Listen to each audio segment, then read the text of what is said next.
Hai korang, kalau korang tengah tengok video ni, maksudnya korang tengah tengok channel program anak kita. Jadi korang kepada pelajar SPM tahun ni, tahun 2025, jangan lupa untuk tekan butang subscribe. Butangnya di bawah aja, tekan je bell untuk subscribe dan like, share kepada kawan-kawan korang yang tengah nak SPM untuk tahun ini.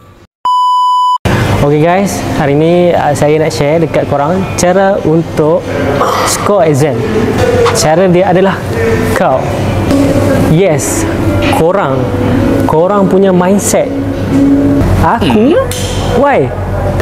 Tak kisah kalau korang ada guru yang terbaik, guru cemerlang, korang ada nota yang lengkap, yang sistematik, korang ada kawan yang bijak kiri kanan, korang ada skema jawapan untuk exam sekalipun, kalau korang tak rajin, korang punya mindset lemah, nothing. Semua benda akan jadi susah.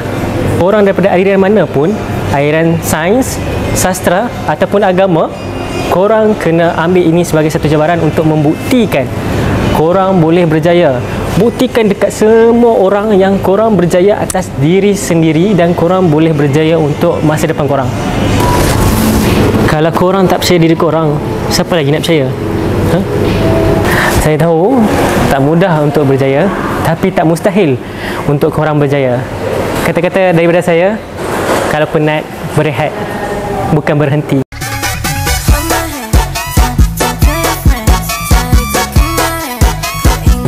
Itu saja, see you in next video. Ciao, sampai jumpa.